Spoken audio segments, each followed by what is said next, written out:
Hello guys, I am your host Rajat and welcome back to our channel. Today we're gonna talk about the movie name called Knock at the Cabin. कहानी की शुरुआत होती है और हम एक छोटी लड़की वैन को देखते हैं जो कुछ इंसेक्ट्स को पकड़वा कर जार में रख रही होती है। तभी अचानक से 6 फुट हाइट वाला लंबा चौड़ा आदमी वैन के पास आता है जिसका नाम लियोनार्ड है। लियोनार्ड यहाँ वैन से दोस्ती करने की कोशिश करता है उसके साथ इंसेक्ट्स को पकड़वा कर। इसके बाद वैन उसे अपने 2 डैड्स के बारे में बताती है जो उसे दूसरे बच्चों से अलग बनाती है क्योंकि आमतौर पर बाकी बच्चों के मॉम डैड होते हैं। लियोनार्ड जब वैन से बात कर रहा होता है तो वो बार बार पेड़ों की तरफ देख रहा होता है जैसे वो किसी के आने का वेट कर रहा हो। जब वैन लियोनार्ड के ऐसे बिहेवियर को नोटिस करती है तो वो उसे एक गेम खेलने के लिए कहता है। इस गेम में दोनों को एक दूसरे से सवाल पूछने होते हैं। वैन लियोनार्ड से सबसे पहला सवाल पूछती है, तुम यहाँ क्या करने आए हो? जवाब में लियोनार्ड उसे बताता है वो उसके परिवार के साथ दोस्ती करना चाहता है। इसके बाद लियोनार्ड वैन के होठों पर लगे कट के बारे में पूछता है तो वैन उसे बताती है वो इसी निशान के साथ पैदा हुई थी। इसके बाद लियोनार्ड अपने 3 साथियों को आते हुए देखता है। जब वो लोग वैन के पास आते हैं तो वो डर जाती है क्योंकि उनके पास हथियार होते हैं। लियोनार्ड वैन को बताता है उनके पास एक जरूरी काम है और उसके डैड्स को एक मुश्किल डिसीजन लेना होगा। वो उसे ये भी बताते हैं वैन उसे घर के अंदर आने दे क्योंकि अगर ऐसा नहीं होगा तो उन्हें जबरदस्ती उनके घर के अंदर घुसना पड़ेगा। इसके बाद वैन भागते हुए अपने दोनों डैड एंड्रयू और एरिक के पास जाती है और उन्हें बताती है हथियारों से लैस कुछ लोग उनके घर में घुसने की कोशिश कर रहे हैं। पहले तो एरिक और एंड्रयू उसकी बातों पर विश्वास नहीं करते। जब लियोनार्ड इनका डोर नॉक करता है तो एरिक उन्हें यहाँ से जाने के लिए कहता है लेकिन लियोनार्ड दरवाजा खोलने के लिए उन्हें मनाने की कोशिश करता है ताकि ये लोग उसे कैबिन में आने दें और दोनों एक दूसरे से बात कर सकें। तब लियोनार्ड उन्हें बताता है उनका ग्रुप का काम लोगों को बचाना है। एंड्रयू एक बार खिड़की से झांक कर देखता है और उसे एक आदमी के हाथ में कुल्हाड़ी नजर आती है। ये देखकर एंड्रयू पुलिस को कॉल करने का ट्राई करता है लेकिन लियोनार्ड ने पहले ही उनके फोन की लाइन को काट दिया होता है। ये देखकर एरिक और एंड्रयू घर के सभी खिड़की दरवाजे बंद करने लगते हैं लेकिन रेडमंड घर में घुसने के लिए खिड़की के कांच को तोड़ देता है। इसी बीच लियोनार्ड के बाकी साथी बेसमेंट के थ्रू घर में एंटर कर जाते हैं। एरिक अपने परिवार से कहता है हमें गाड़ी में बैठकर यहाँ से भाग जाना चाहिए। जैसे ही तीनों भागने की कोशिश करते हैं तभी वहाँ सबरीना आ जाती है और एरिक को मारकर फर्श पर गिरा देती है जिस वजह से उसके सर के पीछे चोट लग जाती है और वो बेहोश हो जाता है। लेकिन सबरीना की नर्स की स्वाभाविक प्रवृत्ति उसे एरिक का ट्रीटमेंट करने के लिए मजबूर कर देती है। जब वो एरिक को उठाने की कोशिश करती है तो रेडमंड खिड़की के रास्ते घर में एंटर कर जाता है और एंड्रयू के साथ लड़ाई करता है लेकिन लियोनार्ड वैन को अपनी गोदी में लेकर खड़ा होता है जिसके साथ एड्रियाना भी खड़ी होती है और ये देखकर एंड्रयू रुक जाता है। तभी हमें फ्लैशबैक दिखाया जाता है जहां एंड्रयू अपने पेरेंट्स को बता देता है कि वो और एरिक एक दूसरे से प्यार करते हैं। ये सुनकर एंड्रयू के पेरेंट्स उनके रिश्ते को एक्सेप्ट नहीं करते और वहां से चले जाते हैं मगर एरिक और एंड्रयू एक दूसरे के साथ हमेशा रहने का फैसला करते हैं। इसके बाद हमें प्रेजेंट टाइम का सीन दिखाया जाता है जहाँ सबरीना एरिक की चोट की ड्रेसिंग कर रही होती है तो उसे होश आ जाता है और वो देखता है उसे और एंड्रयू को एक चेयर के साथ बांध कर रखा गया है जबकि वैन नीचे फर्श पर टीवी पर कार्टून देख रही होती है। यहाँ एंड्रयू गुस्से में लियोनार्ड से पूछता है तुम लोगों ने हमारी फैमिली को ही क्यों टारगेट किया है? क्या हम गे कपल है इसीलिए? लेकिन लियोनार्डो ने बताता है हमारे मन में तुम लोगों के लिए कोई भेदभाव नहीं है। इसके बाद लियोनार्डो उसके साथ एक एक करके खुद का इंट्रोडक्शन देना शुरू करते हैं। तब सबरीना उन्हें बताती है वो कैलिफोर्निया के एक हॉस्पिटल में नर्स का काम करती है और मैंने अपनी सारी सेविंग्स खत्म कर दी यहाँ आने के लिए। इसके बाद लियोनार्डो उन्हें बताता है कि वो शिकागो में स्कूल टीचर है और वो पार्ट टाइम एक बार टेंडर का काम करता है। इसके बाद रेडमंड की टर्न आती है लेकिन वो उन्हें नहीं बताना चाहता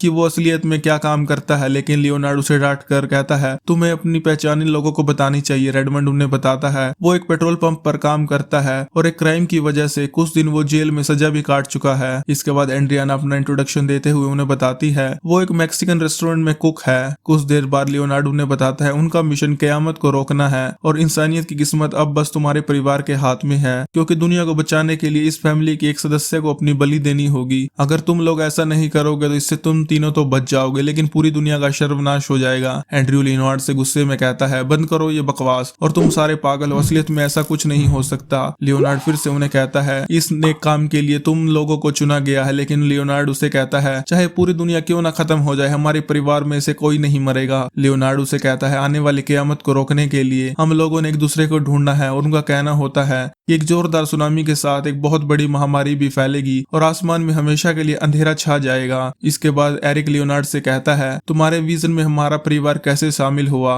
तब लियोनार्ड उन्हें बताता है हर बार जब कोई फैसला नहीं लेगा तो एक महामारी फैलेगी। इसके बाद एड्रियाना वैन को एंड्रयू की गोद में बैठा देती है। तभी रेडमंड एक मास्क पहनकर अपने घुटनों पर बैठता है और लियोनार्ड एक हथियार से उसे मार देता है। तभी हमें फ्लैशबैक दिखाया जाता है जहां एरिक को याद आता है जब वैन छोटी थी तब उसने और एंड्रयू ने वैन को गोद लिया था। इसके बाद सीन प्रेजेंट टाइम में आता है और लियोनार्ड रेडमंड की बॉडी को घर के बाहर रख देता है। फिर लियोनार्ड टीवी चलाकर इन लोगों को न्यूज दिखाता है जहां न्यूज एंकर सभी लोगों को सुनामी और भूकंप के बारे में न्यूज बता रही होती है। जब लियोनार्ड और बाकी सब ये न्यूज देख रहे होते हैं तो लियोनार्ड उन्हें बताता है कि ये सब उसकी भविष्यवाणी की तरह हो रहा है। जिसके बाद वो एरिक और एंड्रयू से कहता है तुम लोगों को कल सुबह से पहले डिसीजन लेना होगा कि तुम दोनों में से अपनी बलि कौन देगा। तभी एरिक अपनी वैकेशन के पहले दिन को याद करता है कि कैसे ये लोग एंजॉय करते हुए इस कैबिन हाउस में आए थे। तभी एरिक एक शीशे के सामने बैठा होता है जहां सबरीना उसकी चोट की ड्रेसिंग करते हुए उसे ये दावा करती है कि उनकी भविष्यवाणी सच है। लेकिन एरिक मना करते हुए सबरीना से कहता है वो अपने परिवार के किसी भी सदस्य की बलि देने के लिए कभी तैयार नहीं होगा। इसी बीच वैन वहां से भागने की कोशिश करती है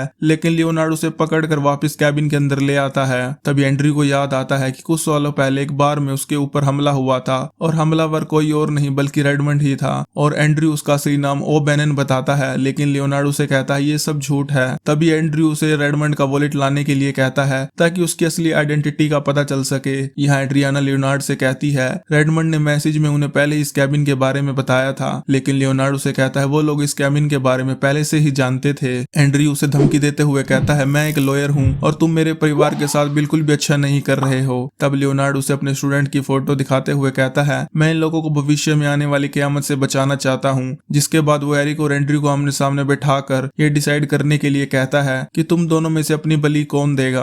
अगले दिन एंड्रियाना वैन को खाना बनाकर देती है। उधर एंड्रयू एरिक से कहता है वो गाड़ी में से गन निकालने जाए। इसलिए एंड्रयू लियोनार्ड को अपनी बातों में बिजी कर लेता है और वैन एरिक को एक चाकू दे देती है जिससे वो अपनी रस्सी काटने के लिए इस्तेमाल करता है। इसके बाद लियोनार्ड सबरीना और एंड्रियाना इन दोनों के सामने आते हैं उनका डिसीजन सुनने के लिए। एंड्रियाना उन्हें कहती है अगर कोई भी अपनी बलि नहीं देता तो अगली बार वो मरेगी। एरिक उन्हें समझाने की कोशिश करता है ऐसा कुछ भी नहीं होने वाला। एंड्रियाना उसे कहती है ये सब सच है क्योंकि उसने कई बार सपना देखा है जिसके अंत में उसका बेटा मारा जाता है। लेकिन एंड्रयू से कहता है परिवार के किसी भी सदस्य की बलि देना सही नहीं होगा। तभी एंड्रियाना अपने चेहरे पर एक व्हाइट मास्क पहनकर खुद को मार लेती है। एंड्रियाना के जाने के बाद लियोनार्ड उसी महामारी के बारे में बात करता है। जब सबरीना टीवी ऑन करती है तो न्यूज एंकर भी उसी महामारी के बारे में बता रही होती है। एरिक एंड्रयू को बताता है उसने एक फिगर देखा था रेडमंड के पीछे एक मिरर में। यहाँ एंड्रयू से समझाने की कोशिश करता है उसकी चोट की वजह से वो लाइट से सेंसिटिव हो गया है इसलिए तुमने ऐसा देखा होगा। फिर एंड्रयू ने कहता है टीवी शोज रीप्रोग्राम्ड होते हैं। तभी वैन चिल्लाने लगती है और उन्हें कहती है मुझे कार्टून देखना है। लियोनार्ड उसे शांत कराने में बिजी हो जाता है तो एरिक फर्श पर पड़े हथियार को उठाकर लियोनार्ड पर अटैक कर देता है।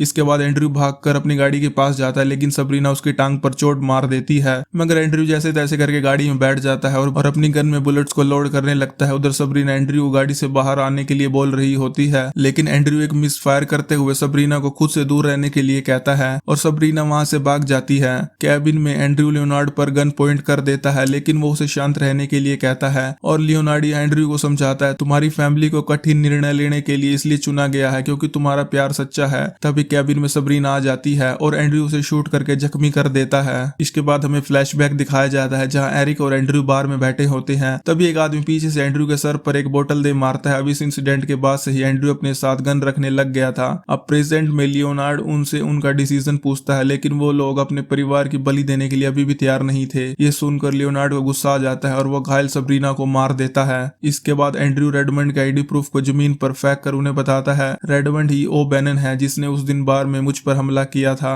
फिर वो लियोनार्ड को गन दिखाकर उसे बाथरूम में लॉक कर देता है लेकिन बाद में वे लोग कांच टूटने की आवाज सुनते हैं जिन्हें उन्हें लगता है लियोनार्ड खिड़की तोड़कर वहां से भाग गया है। अब ये चेक करने के लिए एंड्रयू बाथरूम में जाता है लेकिन लियोनार्ड उसे पकड़कर उसकी गन को छीन लेता है और उसे टीवी ऑन करने के लिए कहता है जहां उन्होंने देखा बाहर बस चारों तरफ तबाही का मंजर है। अपनी बात को सच प्रूव करने के लिए लियोनार्ड टीवी एंकर की बातों को रिपीट करने लगता है लेकिन एंड्रयू को अभी भी ये सब झूठ लग रहा होता है इसलिए वो टीवी को तोड़ देता है। इसी बीच एरिक का विचार बदलने लगता है। अगले सीन में लियोनार्ड बाहर आकर चेयर पर बैठ जाता है और खुद को मारने से पहले वैन को कैबिन के अंदर भेज देता है और लियोनार्डो ने आखिरी बार समझाने की कोशिश करता है कि किसी एक की बलि देकर इस दुनिया को बचाने के लिए। लेकिन एरिक और एंड्रयू इस बात के लिए अभी भी तैयार नहीं थे। तभी आसमान में बिजली कड़कड़ाती है और लियोनार्ड अपने गले में चाकू मारकर खुद की जान ले लेता है। अब कैबिन के अंदर आकर एरिक एंड्रयू को बता देता है उसने रोशनी में जिन 4 लोगों को देखा था ये वही 4 लोग थे जो इंसानियत की अलग अलग चीजों को दर्शाते हैं, जैसे रेडमंड बुराई को, एंड्रियाना देखभाल को, सबरीना इलाज को और लियोनार्ड मार्गदर्शन को।